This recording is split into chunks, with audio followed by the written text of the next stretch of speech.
मियां बीवी में तल्फ कलामी बच्चों की नफ्सियात पर कितना बुरा असर डालती है। दुनिया में शायद ही कोई ऐसे मियां बीवी हों जिनके दरमियान किसी बात पर तल्फ कलामी या नाराज़ी ना हुई हो। ये कोई ऐसी उछंबे की बात भी नहीं, एक आम मुआशरती मसला है। दूसरी जानिब कुछ लोग तो इस तकरार और इख्तिलाफ राय को मोहब्बत के बढ़ने से भी तशबीह देते हैं, जो शायद किसी हद तक दुरुस्त भी हो। ताहम एक दूसरे से लड़ने वाले मियां बीवी को इस बात का लाजमी ख्याल रखना चाहिए कि उनकी ये तल्फ कलामी उनकी औलाद में नफ्सियाती मसाइल पैदा करने का सबब ना बने। इस हवाले से सैदती मैगज़ीन में शाये होने वाली एक रिपोर्ट में बताया गया है कि जिन वालिदैन के बच्चे हसास हैं और किसी भी बात पर नाराज़ हो जाता हैं, तो उन पर बतौर वालिदैन ये ज़िम्मेदारी आयद होती है कि वो कम अज़ कम बच्चों के सामने किसी कस्म के रद्दअमल का इजहार ना करें, चाहे उनके आपसी इख्तिलाफ़ात कितने ही शदीद नौयत के क्यों ना हों। इस सिलसिले में माहिरीन नफ्सियात ने चंद बातों का खुसूसी तौर पर तज़किरा किया है जो मुंदरजा झैल हैं। एक दूसरे पर इल्ज़ामात और ग़ीबत करना।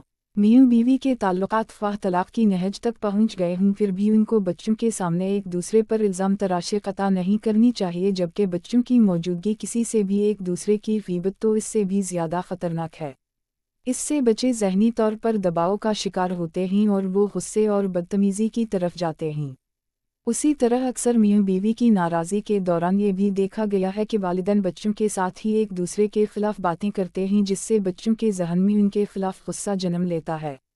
अगर आप ये चाहते हैं कि आपके बच्चे झगड़ालू ना हों तो मुतज़क्करा बातों से इज्तिनाब बरतें। बच्चों को पैगाम रसानी के लिए हरगिज़ इस्तेमाल ना करें। ऐसा उमूमन इन जोड़ों में देखा गया है कि जिनके दरमियान सख्त रंजिश हो या फिर अलहदगी हो चुकी हो।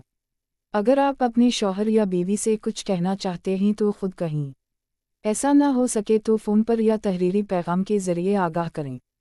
तल्फ कलामी से हत्ता अलामकान गुरेज करें। लड़ाई उमूमन उस वक्त होती है जब दोनों जानिब बरहमी शदीद हो, इसलिए इससे बचने का तरीक़ा यही है कि दोनों में से कोई एक पुरसुकून रहे और बात को ना बढ़ने दे, खुसूसन बच्चों की मौजूदगी में। जब ऐसा महसूस हो कि पार्टनर गुस्से में है, परेशान है या फिर किसी और वजह से उसका मूड ऑफ है, तो नरमी का मुज़ाहरा करें। इसके जवाब में अगर दूसरा भी वही तर्ज़-अमल इख्तियार करेगा तो लामहला लड़ाई होगी, जिसके नफ्सियाती असरात बच्चों पर ही पड़ेंगे। बच्चों के साथ खुल मिलकर रहें और उनकी बात को गौर से सुनें। अक्सर देखने में आता है कि मियां बीवी के दरमियान लड़ाई के बाद बच्चों के साथ बातचीत में कमी आ जाती है, जिसको बच्चे शिद्दत के साथ महसूस करते हैं। इसलिए जीवन साथियों के दरमियान ताल्लुकात कितने ही ख़राब क्यों हों, इसके कसूरवार बच्चे नहीं हैं, इसलिए उन पर गुस्सा मत निकालें। उनके साथ बात करते रहें और उनकी सुनें भी। इसका फ़ायदा ये होगा कि आपका जहन भी बट जाएगा और बरहमी में कमी आएगी। तलाक़ या अलहदगी की सूरत में क्या किया जाए? अगर मियां बीवी में अलहदगी हो चुकी है तो ये नहीं हो सकता है कि उसका असर बच्चों पर ना पड़े। अगर वो इस पर बात करना चाहते हैं तो उनके ख़यालात को कबूल करें। अगर वो आपको ब्रेकअप का ज़िम्मेदार ठहराता या ठहराती है तो उसको नरमी से समझाएं और बताएं कि आप इसके जज्बात को समझते हैं। अगर वो झुंझलाहट का मुज़ाहरा भी करे तो इसके जवाब में सब्र से काम लें।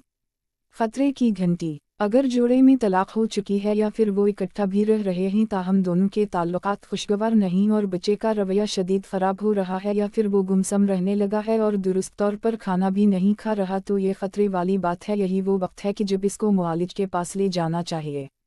माहिरीन के मुताबिक अक्सर औक़ात बच्चों के लिए ख़ानदान के अफराद हटकर बाहर के किसी शख्स से अपने जज्बात और दिक्कत का इजहार करना आसान होता है और इससे उसे पुरसुकून होने में मदद मिलती है, जो कि इस बच्चे के लिए किसी तौर भी दुरुस्त नहीं।